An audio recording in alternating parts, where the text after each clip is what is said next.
we go. Happy Friday, my friends. We made it to another week. Hello, Mr. West. How's it going? Things are well this way. How you doing? Welcome, welcome, welcome. I appreciate everybody logging on, or clicking in. You get what I'm saying, right? You get what I mean. Thank you for coming in this afternoon. It's crazy to know it's already 12:37. Like, is it just me, or am I the only person that can really feel that this time is just flying so fast? Gosh, time is seriously flying so fast. And my boo thing just joined on here. Everybody's my boo thing, but like that's my BOOOOOOOTHANG. But yeah, it's like literally like time is so flying so fast. We're already 6 months into the year, and my home skillet just joined. Let's get to business. We know what time it is. It is Friday. It's the midday money break with Black Wall Street Challenge. I love you, Scott. Hi, happy Friday. What up, man? Happy Friday, man. I, Back to the hustle and bustle. literally, I would say that. Look at you. Are you out there working hard? Man, out here trying to get it. No, that's what's up. I'm not gonna put you so long because it's in the middle of your Friday. We had such a busy start off, right? Like just before we get to talk about that, how are you? How are you feeling? How check after all the information that we learned when we went. How are you? I am well, man. I'm well. I'm actually pretty good. I was going through some emotional, up and downs for a second because, you know, everything just to process all of the information that we gained, and then we went and we learned some things about the Black Wall Street that we didn't know, that we only would have learned if we would have went. So it was pretty cool to learn all that stuff. So, but I'm good. What about yourself? How you feel? No, question. I definitely feel better than I first got home. Meaning back to St. Because I always wanted to, especially when I first started reading a book, 1921, about the race riot that happened in Tulsa and completely destroyed Greenwood District.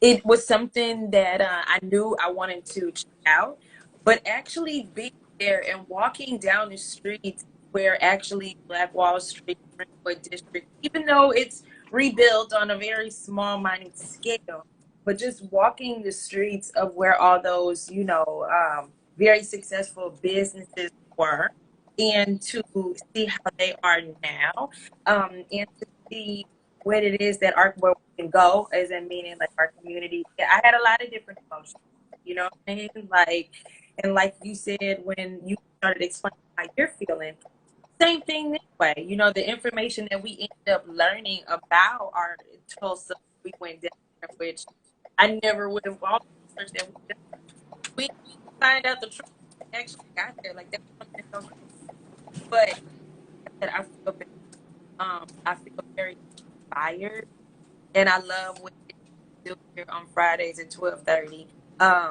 Because whatever we can do to give our people, everybody in finance is really something that I just want to correct resources that they need. Like it's a lot of emotions, but like I said, all in all, I'm good. Good. That's good to hear. That's good to hear. So I wanna ask you now, when is the right? So let's just say, so for somebody who is interested in going, I want to break down the cost, how much money we really spent on. I want to know how inexpensive it is, and any Oh, to your history that you're interested in. Go visit, because reading it serves no justice. Like actually, I mean, it does. It does. Hold on, let me. You definitely always want to research it, but area of you want to learn more when we pulled our money together to go to the Greenwood District. So I'm gonna let you break it down so people can see how inexpensive it is. Okay, so I mean, really, I mean, you can do a trip depending on where you are, though. You know what I'm saying? We got to take that in consideration. So, coming from St. Louis, it's really not that expensive to go down there because it's only like a half hour drive, and I think we got down there on one tank of gas, if I'm not mistaken. We did. Yeah, and then I mean, if we didn't have the rental car, probably was the most of our cost. So if we would have just drove our own vehicle, we would have really saved a lot of money. So Exactly. if someone wants to just take their kids down there for just for the weekend or something, just to go check it out, Yeah. it's actually really affordable. I mean, outside of just driving and then your hotel stay, and even our hotel was like really reasonable, you know. And I mean, Yeah. and I don't know if that was due to just everything isn't all the way back to normal because of COVID, or if that was just the pricing down there. I did notice, however, that the parking prices are really cheap. You know, like to park per hour, I think it was like $1. So downtown. So, you know, that's another expense you could It's throw in there, the parking. $2 for 2 hours. Right. So that was like, I mean, that's kind of cheap. I mean, St. Louis is even higher than that. I Certain thought, areas you go to. Now it's like $1.85 or something like that, or something like that. Yeah, it's not the same. It's a little higher up here. But I mean, yeah. So I mean, something like this is you could most likely do a family of maybe two, a family of three or four could probably go down there for under $1,000. You know, for like a few days. yeah, Way under $1,000 actually. You yeah. know, maybe like 500-600 if it's I was thinking that it's really like $500-600 because if you let's just say people rent their vehicles, if you already have a car, these are the type of if you already have insurance full coverage on your vehicle, you can usually transfer. But the rental, you can say it's like what, $400 to $500, depending if they have a deposit. You can get a hotel room for just a couple of days, say two, maybe 300. The food was not expensive, and nope. the gas was not expensive at all. I would definitely suggest people to definitely go down and make sure you check out the Greenwood District in Tulsa because, like I said, explaining it and talking about it, going down there is everything else. Like now, also tell me, what do you feel that Tulsa could have done better when it comes to, or the state of Oklahoma as a whole, when it comes to being recognized, how to be able to find the Greenwood Mm. District? Okay, so if you aren't familiar with the area, it's not the easiest place to find due to the fact All that right.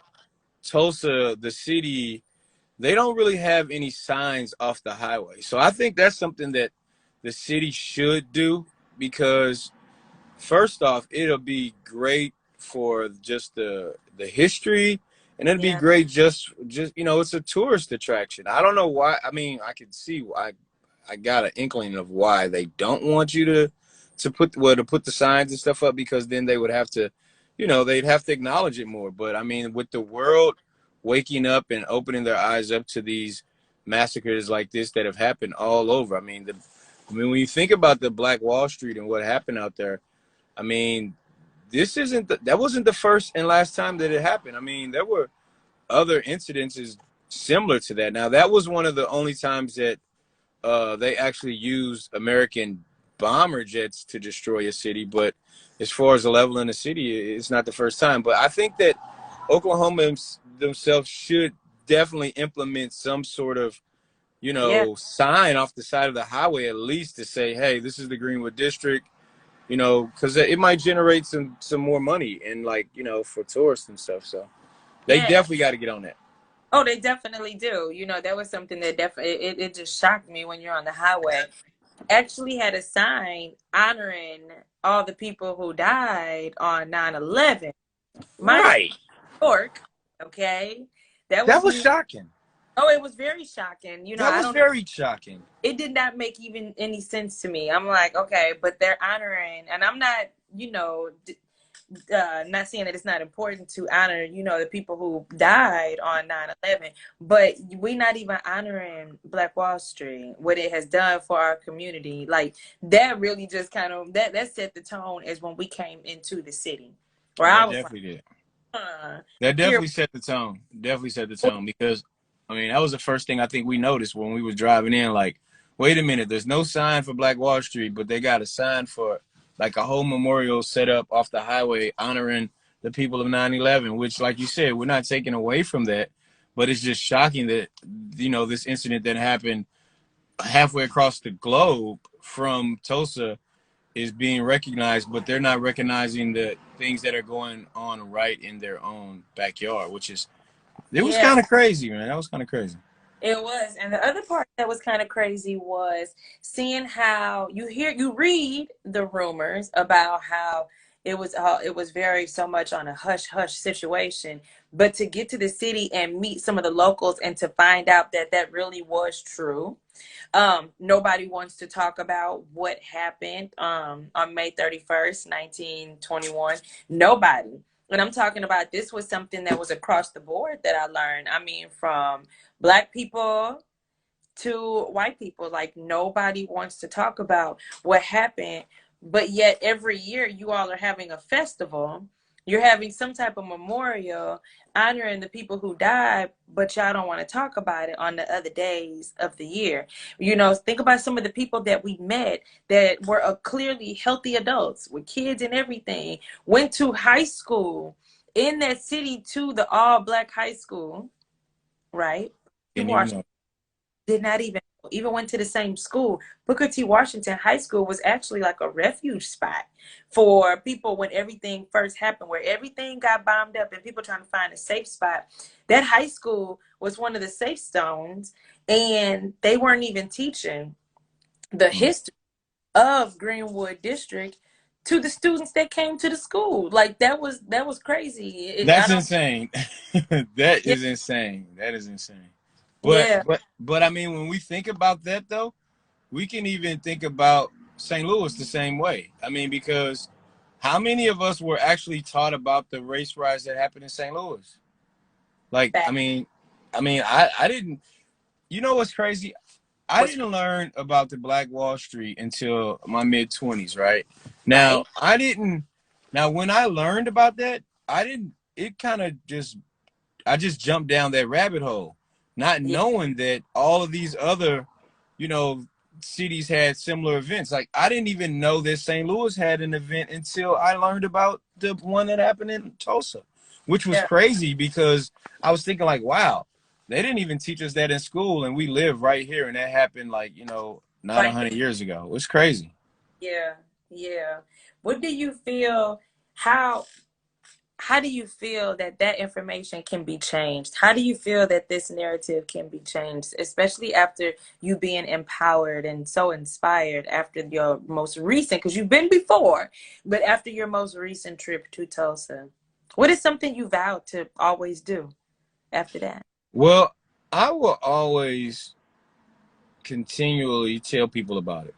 And I think the way we change that narrative is starting in our own households, in our own homes, with our own children, with our own family, with our own friends, with our own circle. Because, I mean, let's be honest, we can't go out and teach the whole world this, and we can't, go out and like just make people learn about it. I mean, It would be nice, it's, right?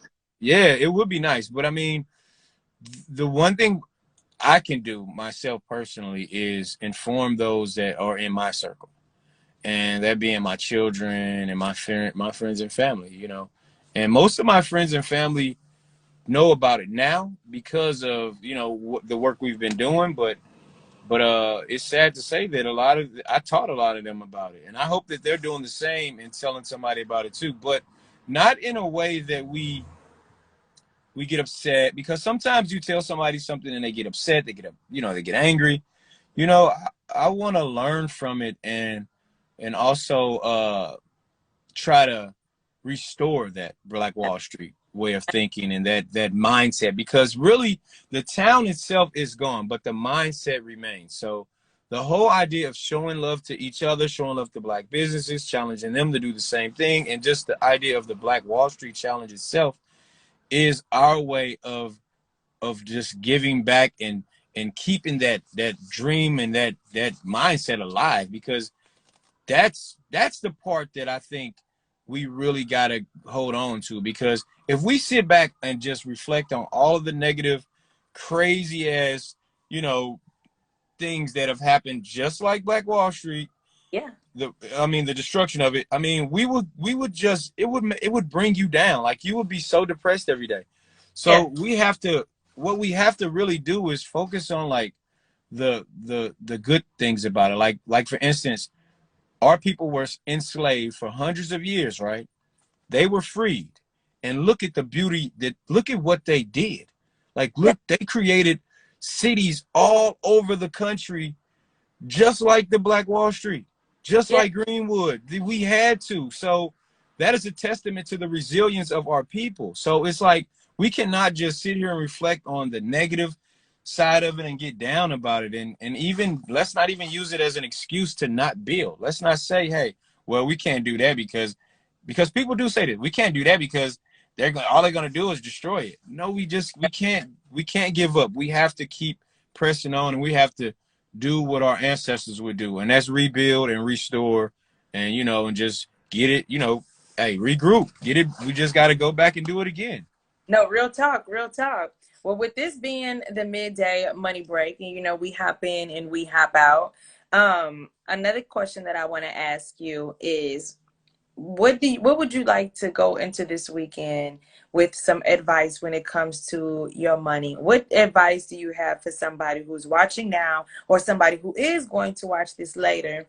What kind of money advice do you have for them? Something that maybe is something that is some advice you most recently gave yourself.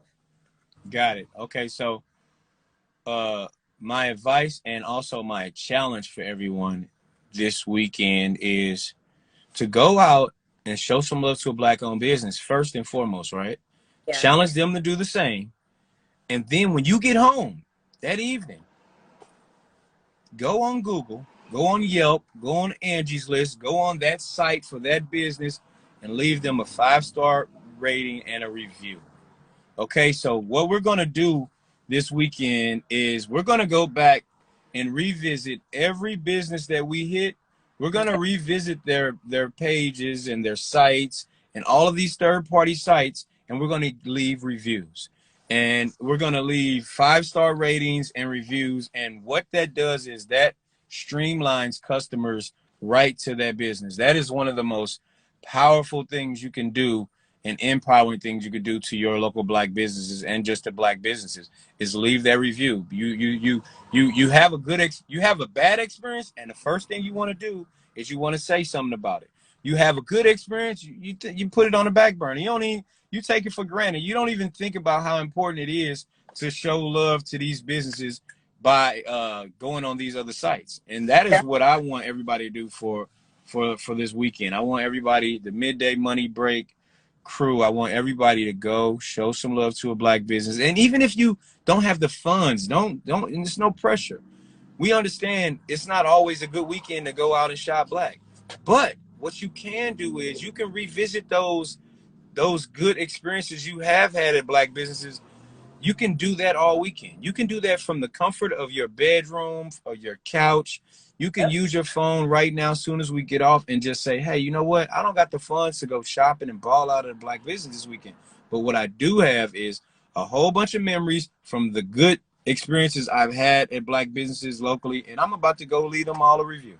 I'm going to go Yeah. get them all 5 stars.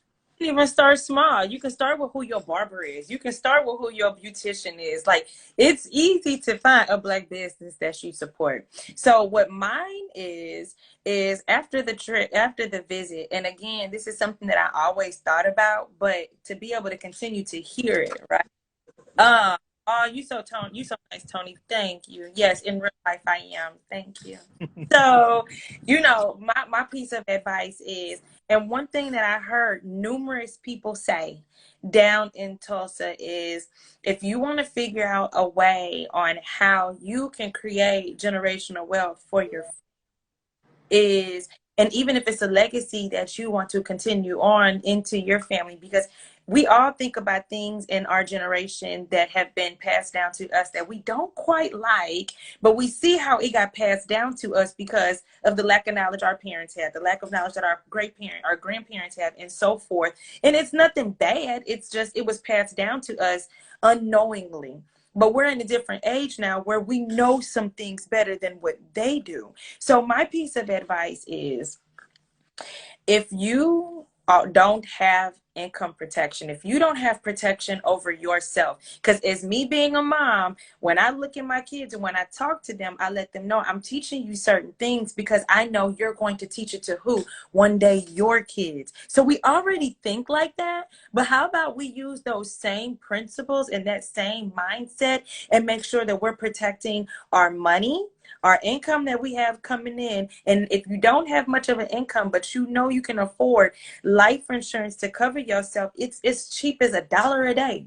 When you Mm. start, your money gets better. You can always increase your coverage. You just want to timestamp the day because every day you live, you technically are getting older and you don't want to just go ahead and protect yourself and get it out the way now. So think about not just your children when they get older and become parents one day. Let's think about the families that they're about to have. Let's make sure that we start creating this generational wealth ASAP so that way our kids can already be in a position because the quickest way to gain generational wealth is through life insurance. So it looks like somebody is requesting to join. We're gonna see if they what they gotta say because my Let's see. advice is if you're interested in making sure that you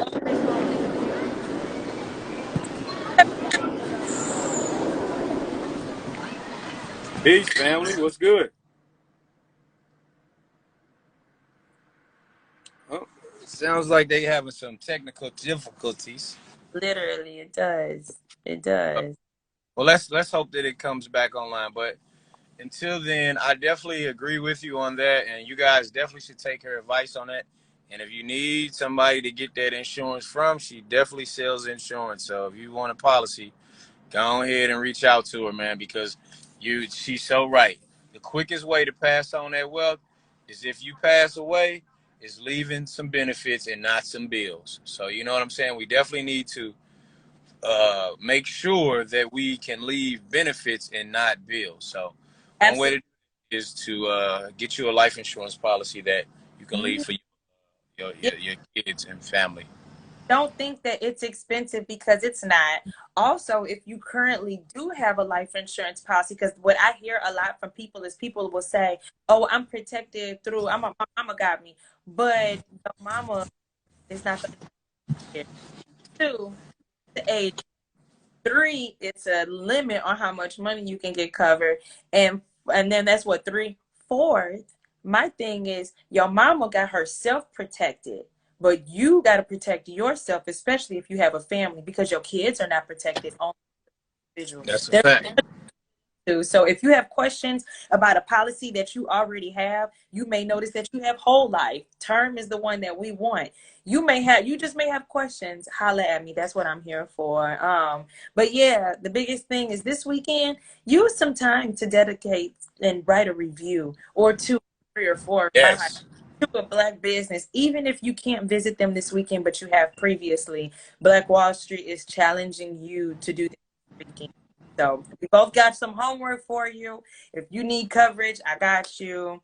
He got you. If you have any questions, or maybe you feel that there's some information that we should know, that we should research, or that we should check out, or that we should simply talk about, or if you are a black business owner, or you know one that we should check out, Steph, how can they hit you up to be able to get on? Hey, you can join our Facebook group, The Black Wall Street Challenge. You can follow the page on Instagram. You can shoot us a DM. You can actually throw something in the comments. Yeah, man. So those are some ways you can get at us, get at me, and yeah. So if you know some black businesses, shoot them our way. Let's get it. Let's get it. Well, you have a good weekend. I'm going to talk to you sooner than later. But you Yeah. stay cool. It's a beautiful Hey, day. I'm about to pull up on y'all in a minute too, cause I gotta. I'm gonna come get that drive. I'm hollering. I'm here. I ain't going nowhere. All right, cool. I'm here, y'all up. All right, Uh, bye. Show some love to a black-owned business, y'all. boom, just like that.